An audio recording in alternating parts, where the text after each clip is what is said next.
De Tour kent 21 etappes. De renners uit het peloton gaan natuurlijk elke dag proberen om de etappe te winnen. Maar daarnaast zijn er ook klassementen. Zo die van de gele trui, de belangrijkste, maar ook de groene trui, bolletjestrui, witte trui en zelfs ploegenklassementen. Hoe werken die klassementen en waarom zijn ze? Dat gaan we in deze video jou uitleggen.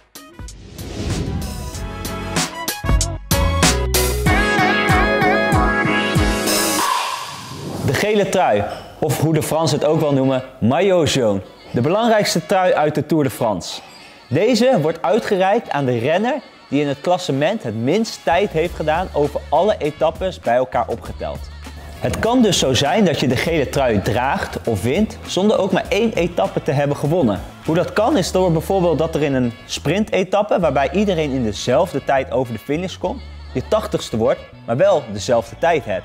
Terwijl bijvoorbeeld in bergetappes de nummer 80 op minuten achterstand komt. Daarom zijn het vaak de klimmers of in ieder geval renners die heel goed omhoog komen en een goede tijdrit rijden, degenen die vaak meedoen voor het algemeen klassement. Gedurende de Tour de France zijn er vaak in de etappes ook nog 1 of 2 plekken waar een tussensprint ligt. Deze tussensprint heeft ook invloed op het algemeen klassement omdat er bonificatieseconden te verdienen zijn. Deze secondes worden van de tijd afgehaald die je over de etappes hebt gedaan. Omdat deze gele trui en het algemeen klassement zo belangrijk is en eigenlijk overal om draait, heb je dus ploegen in de Tour de France die hun hele team vormen om één renner die zo goed mogelijk in het klassement moet staan. De taak van die andere renners is om deze renner zo goed mogelijk te beschermen en te helpen gedurende de hele Tour de France. Hoe helpen ze dan? Dat kan bijvoorbeeld door een renner uit de wind te houden, bidonnen te halen of op een beklimming voor de renner uit te fietsen, zodat hij zoveel mogelijk energie kan besparen door uit de wind te zitten.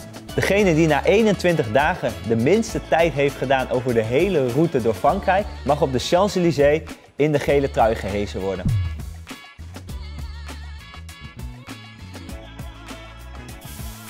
De groene trui, ook wel vaak de sprinttrui genoemd. Deze wordt uitgereikt aan degene die aan het einde van de Tour de France de meeste punten heeft behaald. Maar hoe behaal je die punten? Bij elke etappe wordt er een bepaald aantal punten toegekend. En omdat de groene trui voor de sprinters is het vaak in vlakke etappes meer punten dan in bergetappes. Zo kan je punten behalen bij de finish, maar liggen er ook onderweg tussensprints waar je punten kan scoren voor deze trui.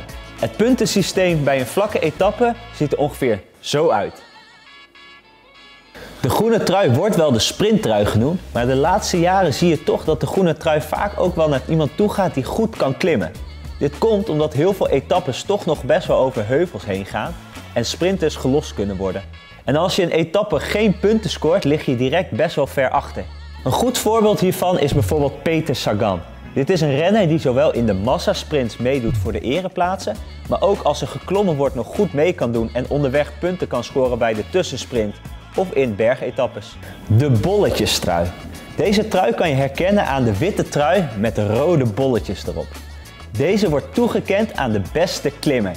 Of nou ja, beste klimmer. De laatste jaren gaat het vooral vaak naar een aanvaller die in de vroege vlucht gaat en punten pakt onderweg op de beklimmingen. De bergen op het parcours van de Tour de France zijn opgedeeld in 5 categorieën.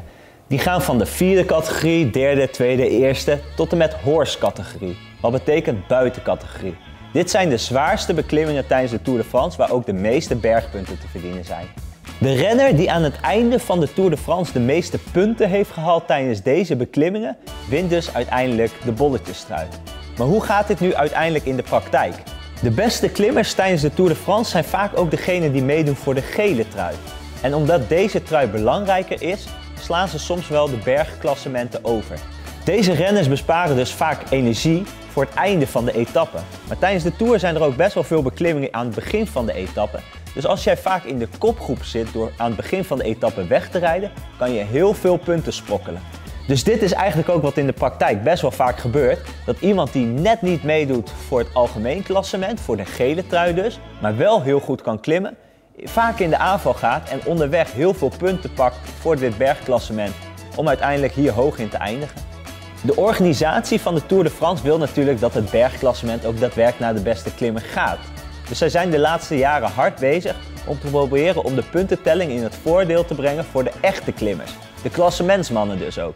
Dus wat ze doen is aan het einde van de etappe, als de finish bergop is, dubbele punten te geven voor de winnaar. De witte trui, ook wel het jongerenklassement genoemd. Deze trui wordt uitgereikt aan degene die jonger is dan 25 jaar en het minste tijd heeft gedaan over de hele route. Dus eigenlijk de gele trui, maar dan alleen maar voor mensen die jonger zijn dan 25. Maar deze trui staat eigenlijk de laatste jaren een beetje onder vuur. Waar vroeger de winnaar van de Tour de France vaak ouder was en dit een klassement was om jongeren een soort eigen kans te geven, zie je de laatste jaren vaak dat zelfs de winnaar van de Tour de France al jonger is dan 25.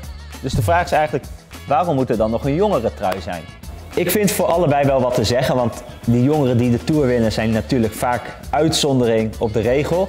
En het zijn niet allemaal zulke grote talenten en met deze trui geef je toch een kans voor de iets jongere renners om ergens voor te strijden. We hebben het nu gehad over de truien. Er is ook nog één klassement waarbij je geen trui krijgt, maar gele rugnummers. Deze gaat naar het beste ploeg in het klassement.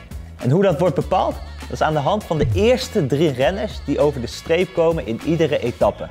Deze tel je dan elke etappe bij elkaar op en ook uiteindelijk krijg je daar dus een tijdsklassement. Dit is een klassement waar niet altijd heel veel focus op ligt. Want wat je moet doen is dus eigenlijk met het team 3 man hebben die altijd voor zo'n goed mogelijke uitslag gaat. Terwijl in het wielrennen het vaak zo is dat je een ploeg of mensen opoffert voor juist 1 iemand. Dus het hoeft zeker niet zo te zijn dat degene die uiteindelijk de Tour de France wint ook met de beste ploeg staat in het ploegenklassement. En er zit ook nog wel een verschil. Ben je de beste ploeg als je ook daadwerkelijk het ploegenklassement wint? Dat is nog wel een goede vraag. Het kan namelijk zo zijn dat je 5 etappes in de Tour de France wint met je ploeg, maar dat je laatste staat in het ploegenklassement. Als laatste heb je ook nog het rode rugnummer. Dan denk je, een rugnummer is toch geen klassement? Nou, het is ook een soort klassement, want elke dag wordt aan de strijdlustigste renner van de dag een rood rugnummer toegekend. En aan het einde van de Tour de France wordt daar een klassement van gemaakt en degene die het strijdlustigste was, vangt op het eind een rood rugnummer als strijdlustigste renner van de gehele Tour de France.